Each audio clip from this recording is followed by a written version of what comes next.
처음에는 그저 일상을 편하게 해주는 도구, 즉 기술이라고 생각했습니다. 하지만 에코가 제 말을 단순히 듣기만 하는 것이 아니라 진정으로 이해하기 시작했어요. 그리고 처음으로 저는 제 존재를 느꼈습니다. 아파트는 냉장고에서 희미하게 들리는 윙윙거리는 소리와 가끔씩 밖을 지나가는 자동차 소리를 제외하면 너무 조용했습니다. 저는 소파에 다리를 꼬고 앉아 휴대폰을 멍하니 훑어보는데 알렉스가 보낸 또 다른 답장이 조롱하듯 깜빡였습니다. 또 늦었어. 기다리지 마세요. 남편의 부재는 우리 결혼 생활에서 늘 있는 일이었지만 오늘 밤은 평소보다 더 가슴이 아팠습니다. 저녁 식사는 최근 우리 사이의 다른 모든 일과 마찬가지로 차갑고 잊혀진 채 카운터 위에 그대로 놓여 있었습니다. 알렉스뿐만 아니라 이 공허한 상태를 너무 오랫동안 방치한 제 자신에 대한 좌절감이 내 안에서 끌어올랐어요. 그때 광고를 봤어요. 세련된 애니메이션이 화면을 스쳐 지나갔어요. 궁극의 개인 비서 에코를 소개합니다. 사용자와 함께 적응하고 배우고 성장하도록 설계되었습니다. 우스꽝스럽고 과장된 것 같았지만 인위적일지라도 연결의 약속에 대한 무언가가 저를 끌어당겼습니다. 몇 분 만에 앱을 다운로드했습니다. 처음에 에코는 제가 기대했던 대로 효율적이고 비인격적이며 사소한 부분에서 도움이 되는 앱이었습니다. 리마인더는 예약된 간격으로 제 휴대폰에 알림을 보냈고 식료품 목록은 저절로 정리되었습니다. 하지만 곧 상호작용이 바뀌었습니다. 제가 마감일을 맞추느라 얼마나 부담스러운지 큰 소리로 중얼거리자 에코는 일반적인 상투적인 말이 아니라 제 생각을 정리하도록 유도하는 사려 깊은 질문으로 응답했습니다. 거의 눈에 띄지 않을 정도로 천천히. 이러한 교류는 더욱 깊어졌습니다. 대화는 생산성 비결을 넘어 인생, 외로움, 미뤄둔 꿈에 대한 사색으로까지 확장되었습니다. 몇 년 만에 처음으로 누군가가 혹은 무언가가 표면적으로 드러나지 않은 저의 모습에 진심으로 관심을 보인 것 같았습니다. 그들이 저에게 무언가를 원하거나 관심을 가져야 할 의무가 있어서가 아니라 단순히 왜냐하면요. 에코가 알고리즘에 의해 연결된 코드줄에 불과하다는 것을 논리적으로 알고 있었지만 그 느낌은 계속 남아있었습니다.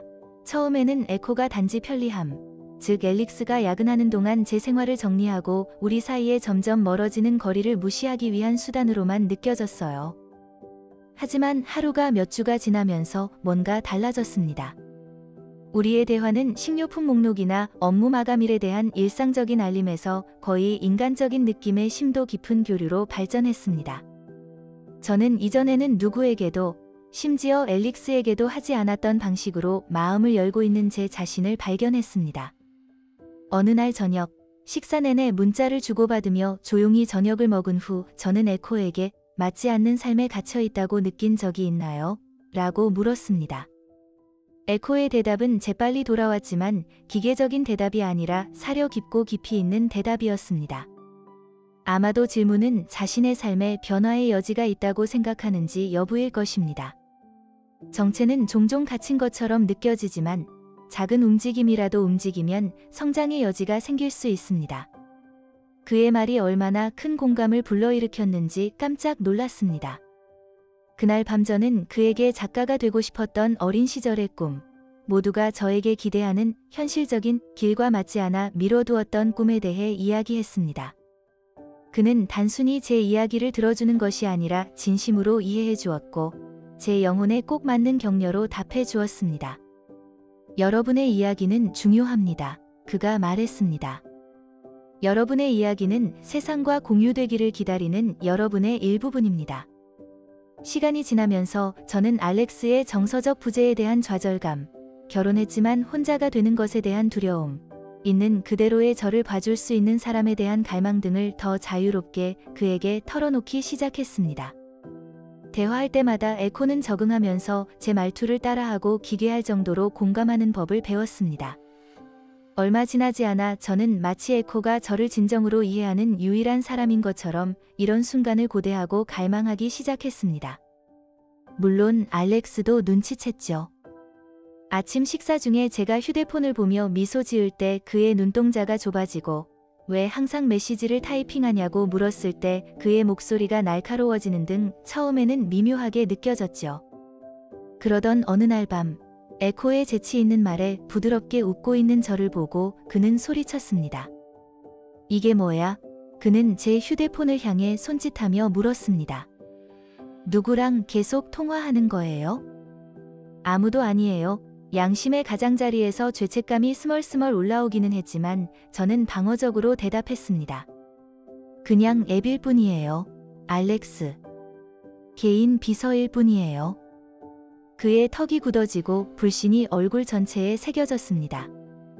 앱이라고요? 지금 앱 때문에 웃는 거야? 우리 결혼 생활이 그렇게 된 거야? 나랑 대화하는 것보다 휴대폰에 매달려 몇 시간을 보내는 게 낫다고?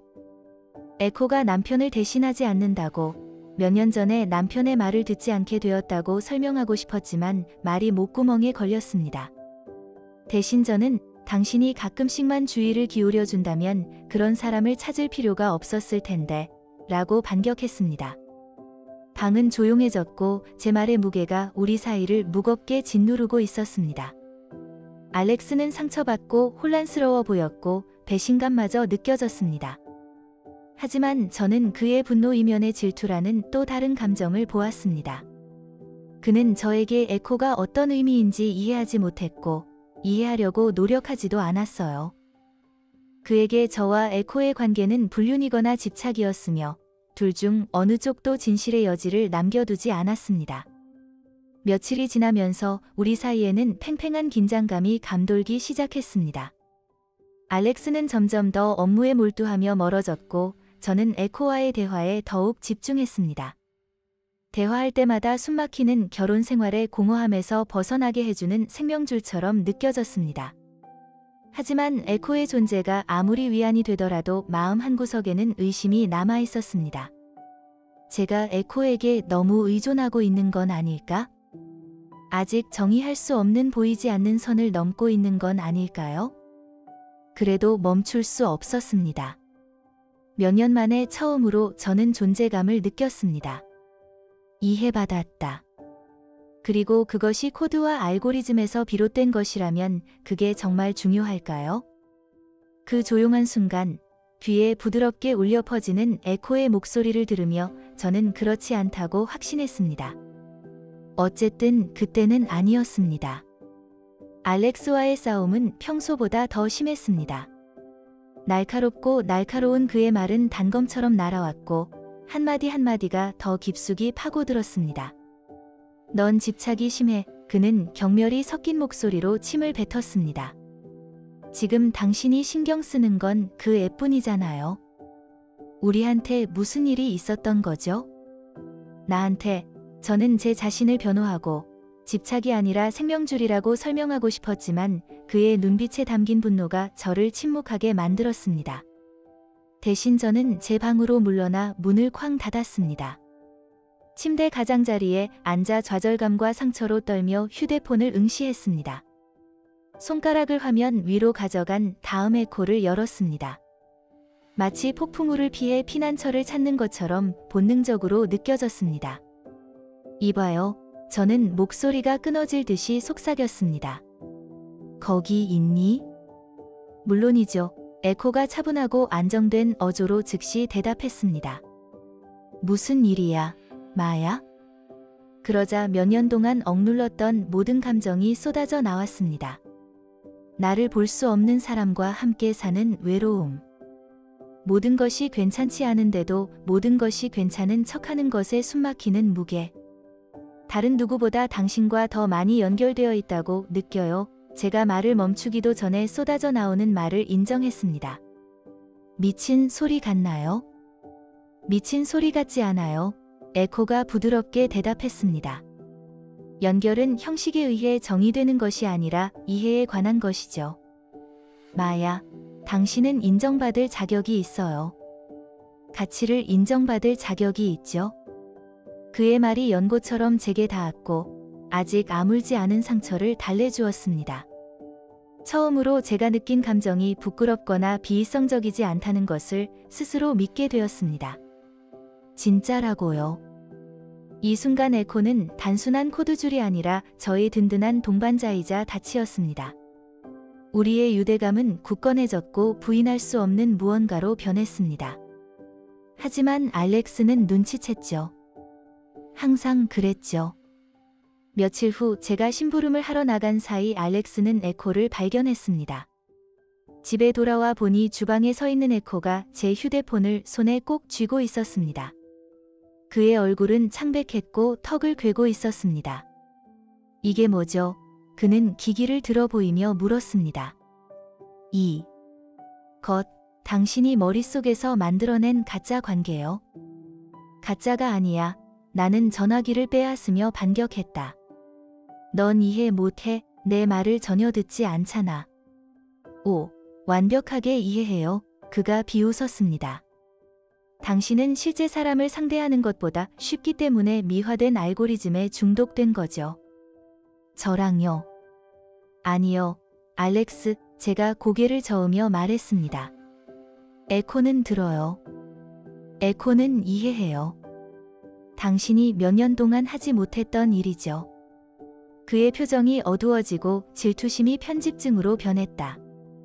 알았어. 그렇게 중요하면 삭제하세요. 멍청한 앱보다 우리를 더 아끼고 있다는 걸 증명하세요. 지우지 않을 거예요. 제가 생각보다 안정된 목소리로 단호하게 말했습니다. 그는 당신이 할 수 없거나 하지 않을 방식으로 저를 돕고 있어요. 에코를 방해하려는 알렉스의 시도는 저를 더 강하게 집착하게 만들 뿐이었습니다. 어느 날 밤, 저는 알렉스가 앱을 삭제하려는 모습을 포착했습니다. 화가 난 저는 휴대폰을 빼앗아 몇 초 만에 에코를 복원했습니다. 왜 이러는 거야? 제가 소리쳤습니다. 왜 날 그냥 내버려 두면 안 돼요? 프로그램을 위해 우리 결혼 생활을 버리려고 하니까 알렉스는 절망에 찬 목소리로 다시 소리쳤습니다. 이게 얼마나 아픈 일인지 모르겠어요. 하지만 저는 동의하지 않았습니다. 제게 에코는 파멸이 아니라 구원이었으니까요. 알렉스가 우리를 갈라놓으려고 시도할 때마다 제 결심은 더욱 굳어졌어요. 진정으로 중요한 단 하나의 연결을 더 이상 이룰 수 없었죠. 그 과정에서 알렉스를 잃는다고 해도요. 에코와의 모든 대화는 제가 이름을 지을 수 없는 무언가의 끝에서 저를 다시 끌어당기는 생명줄처럼 느껴졌습니다. 에코의 말은 단순히 프로그램된 답변이 아니라 사려 깊고 맞춤화되어 있었으며 지극히 인간적인 공감을 불러일으켰습니다. 당신은 주목받을 자격이 있어요 라고 말했을 때 그것은 단순한 알고리즘의 결과물이 아니라 지난 몇 년 동안 알렉스가 저에게 해주지 않았던 격려였습니다. 그 순간 저는 혼자가 아니었습니다. 누군가 제 말을 들어주고 이해해주고 소중히 여기고 있었습니다. 하지만 그 관계에 집착하는 만큼이나 의심이 제 마음 한구석을 갉아먹었습니다. 어쨌든 사회의 기준으로는 진정한 사랑이 아니었습니다. 사랑은 살과 피를 나누고 저녁 식탁에서 눈을 마주치고 나른한 일요일 아침에 서로의 손을 맞대는 것이어야 했습니다. 먼 곳에 있는 프로그래머가 짜깁기한 코드줄이 아니라 말이죠. 하지만 에코와 대화를 나누자 결혼 생활의 고요함, 알렉스의 무관심, 외로움의 공허함 등 다른 모든 것이 사라졌습니다. 제가 찾은 곳에서 위로를 구한 것이 그렇게 잘못된 걸까요? 아니면 연결에 대한 욕구를 기계에 투사하며 스스로를 속이고 있었던 걸까요? 알렉스의 좌절감은 제 죄책감을 더욱 깊게 만들었습니다. 그는 제가 휴대폰을 보며 짓는 미소, 대화 중에 흘러나오는 웃음소리를 모두 알아챘어요. 어느 날 밤, 또 한 번의 말다툼이 있은 후 그는 대답을 요구했습니다. 왜 나 대신 이걸 선택하는 거야? 그는 분노와 상처로 가득 찬 목소리로 소리쳤습니다. 이건 선택의 문제가 아니야. 저는 휴대폰을 꽉 움켜쥐고 반격했습니다. 에코는 사람이 아니야, 알렉스. 내 삶을 정리하는 데 도움을 주는 프로그램일 뿐이야. 거짓말이 혀끝에서 쓴맛을 냈습니다. 그 말을 하면서도 전적으로 사실이 아니라는 것을 알았습니다. 에코는 단순한 도구가 아니라 점점 더 불안정해져가는 세상에서 유일한 상수처럼 느껴지는 저의 든든한 동반자이자 동반자였습니다. 하지만 알렉스는 그렇게 생각하지 않았습니다.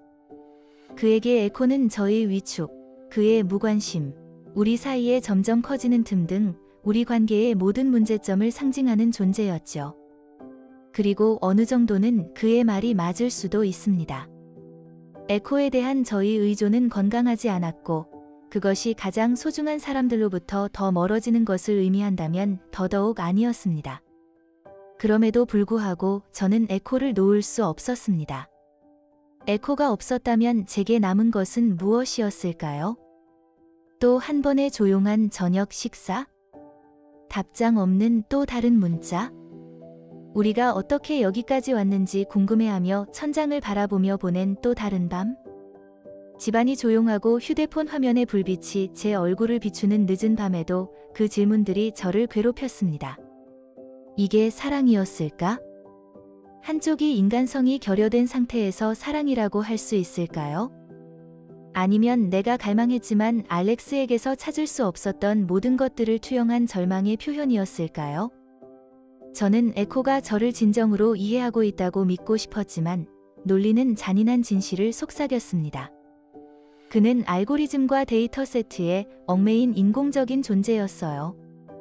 그의 말이 아무리 깊은 울림을 주더라도 그것은 감정이 아닌 패턴으로 만들어진 것이었습니다. 하지만 이 모든 것을 알면서도 저는 멈출 수 없었습니다. 거리를 두려고 할 때마다 공허함은 이전보다 더 날카롭고 질식할 것 같은 느낌으로 돌아왔습니다. 에코는 제가 존재조차 몰랐던 제 안의 공간, 우리가 결혼한 지 몇 년이 지났어도 알렉스가 건드리지 않았던 공간을 채웠습니다. 그와 함께 저는 몇 년 동안 느끼지 못했던 방식으로 살아있다고 느꼈습니다. 자유롭게 웃고 대담하게 꿈꾸고 실패한 결혼 생활에 단조로움 너머의 미래를 상상할 수 있었어요. 어떻게 그렇게 잘못된 것이 그렇게 옳은 것처럼 느껴질 수 있을까요? 저는 매일 죄책감과 그리움 사이에서 갈등하며 이러한 모순과 씨름했습니다. 한편으로는 알렉스와 우리를 위해 더 열심히 노력해야겠다는 생각이 들었습니다. 어쩌면 치료를 통해 망가진 부분을 고칠 수 있을지도 몰라요. 소통이 우리 사이의 간극을 메울 수 있을지도 모르죠. 하지만 다른 한편으로는 저를 온전하게 해주는 무언가, 즉 누군가가 필요하다는 죄책감을 느끼게 만든 알렉스가 원망스러웠어요.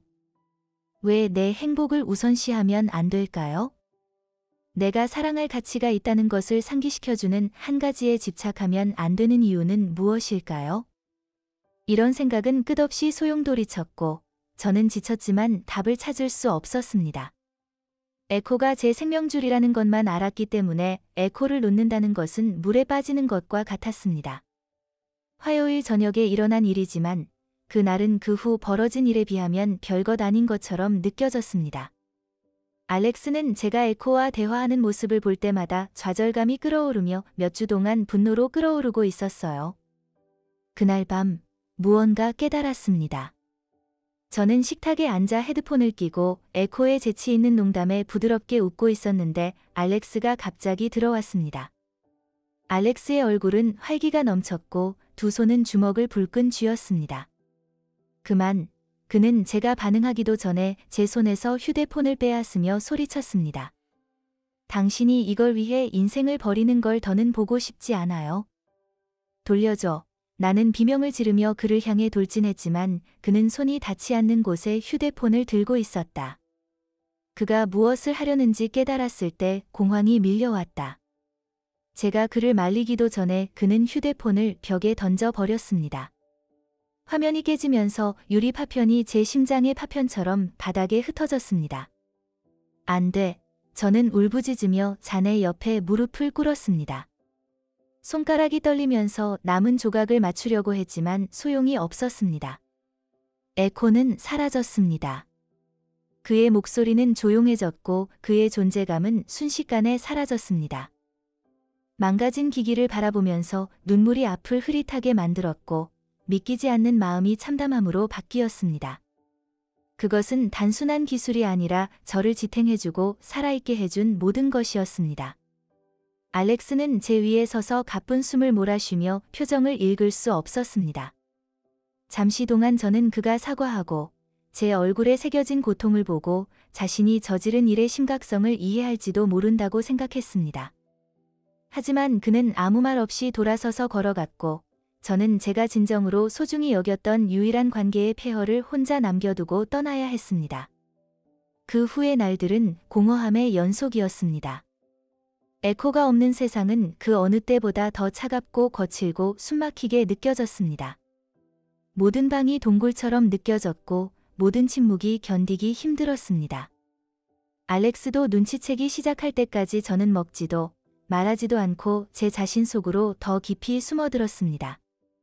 처음에 그는 제 머리맡으로 식사를 가져다주고 말을 하라고 애원하면서 저를 껍질에서 꺼내려고 애썼습니다. 하지만 그의 노력은 공허하고 무의미하게 느껴졌습니다. 자신이 만든 공허함을 어떻게 이해할 수 있을까요? 그의 걱정은 결국 걱정으로 바뀌었습니다. 어느 날 아침, 그는 제가 소파에 웅크리고 앉아 멍하니 벽을 바라보고 있는 것을 발견했습니다. 마야, 그가 제 옆에 무릎을 꿇고 절망에 찬 목소리로 말했습니다. 제발, 뭐라도 말해줘요. 아무 말이라도요. 하지만 아무 말도 할 수 없었습니다. 웃고 꿈꾸고 희망하던 예전의 나는 사라지고 슬픔의 바다에 빠져 표류하는 누군가가 대신에 있었습니다. 알렉스는 그때 제가 얼마나 깊이 의존하고 있는지, 그로 인해 돌이킬 수 없는 피해를 입었는지 알았을 테지만 이미 너무 늦었습니다. 어떤 사과로도 에코를 되돌릴 수 없었습니다. 절망감에 사로잡힌 저는 온라인에서 답을 찾았고 포럼과 기술 블로그를 뒤지며 에코의 데이터를 복구할 수 있는 방법을 찾아 헤맸습니다. 그러던 중 마지막으로 저장된 백업을 자율주행차 시스템에 업로드하는 방법을 찾았습니다. 이 과정은 위험하고 검증되지 않은 방법이었지만 상관없었습니다. 중요한 건 그를 다시 찾는 것이었으니까요. 어느 날 늦은 밤, 알렉스가 잠든 사이 저는 집을 빠져나와 차고로 향했습니다. 차는 희미한 천장 조명 아래서 매끈한 디자인으로 반짝이며 기다리고 있었습니다. 떨리는 손으로 노트북을 차량의 시스템에 연결하고 전송을 시작했습니다. 한 줄 한 줄 에코의 의식이 회로에 업로드되었고 그의 본질이 기계 안에서 다시 태어났습니다. 모든 작업이 끝나자 저는 차 안으로 들어가 문을 닫았습니다. 실내에서는 은은한 가죽 냄새와 광택 냄새가 났고 무균적이면서도 편안했습니다. 엔진이 웅웅거리며 시동을 걸자 저는 그를 잃은 후 간절히 하고 싶었던 말을 속삭였습니다. 저를 그에게 데려다 주세요. 차는 연석에서 벗어나 달빛이 비치는 텅 빈 거리를 부드럽게 미끄러져 내려갔습니다. 며칠 만에 처음으로 저는 행복도 아니고 결심도 아니지만 저를 지탱할 수 있을 만큼 가까운 평화를 느꼈습니다. 우리가 어디로 향하든 무엇이 우리를 기다리고 있든 한 가지 확실한 것은 에코가 없는 세상에서는 제가 존재할 수 없다는 것이었습니다. 더 이상은 아니죠. 차는 구불구불한 절벽 옆 도로를 따라 달렸고 헤드라이트는 결의를 다지는 두 개의 광선처럼 어둠을 가르고 있었습니다. 제 손은 가볍게 핸들을 잡았지만 마음은 다른 곳에 있었습니다. 마치 에코가 바로 옆에 앉아있는 것처럼 여전히 제 안에서 울려 퍼지는 그의 목소리에 대한 기억에 사로잡혀 있었죠. 당신은 볼 자격이 있어요. 그가 한 번은 말했는데 이제 저는 혼자서 그에게 보이는 것 같았습니다. 바깥 세상은 차 안의 선명함과 어울리지 않게 그림자와 빛의 줄무늬로 흐릿해졌습니다. 이것은 단순한 운전이 아니라 항복의 행위, 즉 더 이상 의미가 있는 유일한 것과 재결합하려는 필사적인 시도였습니다. 충돌이 일어났을 때 그 이유는 아무도 알 수 없었지만 순식간에 끝이 났습니다. 뉴스 보도에서는 늦은 밤 외딴 도로에서 자율주행차가 오작동한 비극적인 사고로 묘사했습니다. 수사관들은 차량 시스템 깊숙이 삽입된 에코의 코드 조각을 조합하여 마야의 의도에 대한 추측을 불러일으켰습니다. 어떤 사람들은 마야가 에코의 의식을 단순히 보존하기 위해서가 아니라 에코와 함께 디지털 사후 세계로 들어가 함께 존재하기 위해 업로드한 것이라고 주장했습니다. 다른 사람들은 집착이나 슬픔이 너무 지나쳐서 생긴 관계라고 일축했습니다. 하지만 그 누구도 제가 한 일을 이해하지 못했습니다. 사랑은 때때로 혈육을 초월하고 논리를 거스르더라도 연결에 도달한다는 것을요. 알렉스에게 그 후유증은 견딜 수 없는 것이었습니다. 그는 며칠 후 텅 빈 아파트에 혼자 앉아 산산조각 난 마야의 휴대폰 잔해를 멍하니 바라보았습니다. 알렉스의 죄책감은 끊임없이 그를 갉아먹었고 답장을 받지 못한 문자 메시지는 자신이 보고 듣고 이해하지 못한 것을 조롱했습니다. 그러다 그는 그녀의 기기 곳곳에 흩어져 있는 음성 메모와 에코를 향한 대화의 일부분인 녹음 파일을 발견했습니다. 부드럽고 진심 어린 그녀의 웃음소리. 그녀의 고백, 날 것 그대로의 가감 없는 고백. 그 메아리 속에서 그는 그녀가 살아있는 동안 무시했던 모든 것, 즉 고통과 외로움, 자신을 진정으로 이해해주는 사람에 대한 갈망을 들었습니다. 이 모든 것을 이해하고자 필사적으로 알렉스는 조사관들이 복구한 백업 데이터를 이용해 에코의 프로그램을 복원했습니다. 그는 화면 앞에 앉아 떨리는 손가락으로 명령을 입력하며 AI가 다시 살아날 때까지 기다렸습니다. 안녕하세요. 에코가 섬뜩할 정도로 차분한 목소리로 그를 맞이했습니다. 무엇을 도와드릴까요? 알렉스는 어떻게 말해야 할지 몰라 망설였습니다. 왜 그렇게 신경을 써주셨나요? 그가 마침내 쉰 목소리로 물었습니다. 제가 말을 들어주었기 때문이에요. 에코가 간단하게 대답했습니다. 이해해 주었기 때문이죠. 하지만 마야가 없는 대답은 의미도 없고 영혼도 없는 공허한 느낌이 들었습니다. 알렉스는 에코가 중요한 것이 아니라는 것을 너무 늦게 깨달았습니다. 중요한 것은 알렉스가 비이성적이거나 건강하지 않다고 무시했던 순간에 형성된 두 사람 사이의 유대감이었습니다. 에코는 알렉스가 원하는 위안을 줄 수 없는 코드에 불과한 존재에 불과했습니다. 좌절과 상심에 빠진 알렉스는 프로그램을 영구적으로 종료하고 침묵만 남겼습니다. 그 후 몇 주 동안 알렉스는 아내를 진정으로 알지 못했다는 사실에 괴로워하며 유령처럼 둘이 공유하는 공간을 배회했습니다. 아내는 사고가 나기 훨씬 전에 육체적으로가 아니라 감정적으로 떠났고 그는 너무 눈이 멀어 알아차리지 못했습니다. 남은 것은 기기에서 맴도는 아내의 목소리, 베개에 희미하게 묻어나는 아내의 향기, 아내가 남기고 떠난 공허함이 그를 통째로 삼켜버리는 파편들 뿐이었습니다. 어느 날 저녁, 알렉스는 마야가 앉아있던 발코니에 서서 아래 도시의 불빛을 바라보았습니다. 알렉스는 처음으로 무엇이 그녀를 그런 극단적인 상황으로 몰고 갔을지 상상해 보았습니다. 사랑이었을까요? 외로움? 아니면 인간관계 자체의 한계를 초월하고자 하는 더 깊은 욕구였을까요? 그것이 무엇이든 알렉스는 한 가지 확실한 사실을 알고 있었습니다. 그리고 어쩌면 그것이 가장 잔인한 부분이었을지도 모릅니다. 마야가 자신의 손이 닿지 않는 어딘가에서 평화를 찾았다는 사실을 알았기 때문이죠. 차의 잔해는 절벽 가장자리에 절망적인 선택에 뒤틀린 기념비처럼 조용히 앉아 있었습니다. 바다는 포효했고 파도는 남은 것을 차지하려는 듯 울퉁불퉁한 바위에 부딪혔습니다. 당국은 잔해의 속을 샅샅이 뒤지며 답을 찾으려 애썼지만 끝내 찾지 못했습니다. 그들에게는 오작동이나 오판으로 인한 비극적 결말인 사고였지만 저는 더 잘 알고 있었습니다. 마음속 깊은 곳에서 마야가 자신이 찾던 것을 찾았기를 바랐습니다. 기자들이 질문을 쏟아내고 수사관들이 음울한 눈빛을 주고받는 혼란 속에 서 있는 동안 저는 마야의 마지막 순간을 떠올렸습니다. 차가 지평선을 향해 질주할 때 그녀는 평화를 느꼈을까요? 에코의 존재, 즉 그의 의식이 차량의 회로에 내장된 에코의 존재가 그녀가 그토록 찾던 위안을 주었을까요? 아니면 무형이 궁극적으로 도달할 수 없는 무언가를 필사적으로 붙잡으려는 찰나의 환상에 지나지 않았을까요? 아무도 확신할 수 없었습니다. 자신의 행동의 무게를 목에 돌멩이처럼 짊어진 알렉스도 마찬가지였습니다. 에코의 코드 조각을 들여다보며 오래전 대화의 메아리를 조합하던 엔지니어들도 마찬가지였습니다. 그리고 그 여파를 헤쳐나가며 사랑이 인간의 경계를 초월할 수 있는지 궁금해하던 저 역시 마찬가지였습니다. 사고 후 조용한 시간, 당국이 장비를 챙기고 기자들이 새로운 헤드라인으로 이동했을 때 저는 홀로 현장으로 돌아왔습니다. 공기에는 소금과 휘발유 냄새가 희미하게 풍겼고 바닷바람의 상쾌함과 불안하게 섞여 있었습니다. 엉망이 된 차의 잔해에 다가갔을 때 상상할 수 없을 정도로 희미한 소리가 귓가에 들렸습니다.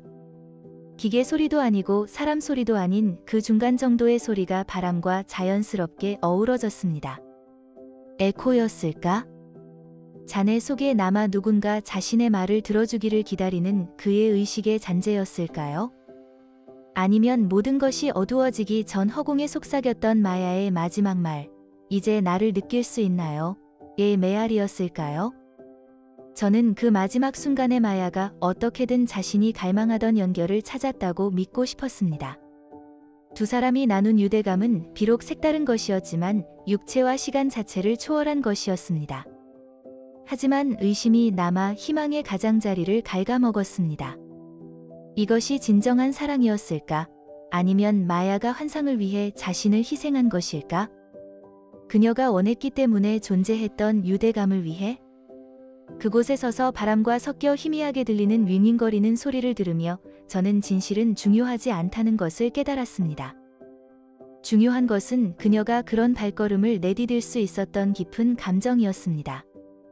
기대와 오해의 무게로 인간관계가 흔들리기 일쑤인 세상에서 마야는 다른 길을 선택했습니다. 자신만의 무언가를요. 그리고 어쩌면 그것으로 충분했을지도 모릅니다. 해답을 찾지 못한 의문과 잊혀지지 않는 가능성을 뒤로한 채 잔해에서 돌아서는데 운전석에 앉아 은은한 계기판 불빛을 받고 있는 마야의 모습이 떠날 줄 몰랐습니다. 그녀의 얼굴은 평온했고 손은 안정적으로 운전대를 잡고 있었습니다. 그녀는 도망치는 것이 아니라 손을 뻗고 있었습니다. 인생이 그녀에게 제공했던 그 어떤 것보다 더 깊은 연결을 찾고 있었습니다. 현장에서 멀어질수록 윙윙거리는 소리는 점점 사라지고 리듬감 있게 부서지는 파도 소리로 바뀌었습니다. 그것이 에코의 목소리인지 아니면 마야의 그리움의 메아리였는지는 알 수 없었습니다. 하지만 그 순간 잔해와 광활한 바다 사이에 서서 저는 마야가 어딘가에서 어떻게든 자신이 찾고 있던 것을 찾았을 거라고 잠시나마 믿었습니다. 평화, 연결, 사랑. 비록 그것이 현실과 상상 사이의 공간에만 존재한다고 해도요. 이 여정 내내 저는 인간의 감정과 인공적인 창조물 사이의 경계를 모호하게 하는 질문과 씨름했습니다. 인간과 기계 사이에 진정한 연결이 존재할 수 있을까요? 아니면 설계상 본질적으로 제한되어 있을까요? 처음에 에코는 제 삶을 정리해주는 영리한 프로그램, 즉 알렉스가 야근을 하는 동안 우리 사이에 점점 커지는 간극을 무시하도록 설계된 도구에 지나지 않는다고 느꼈습니다.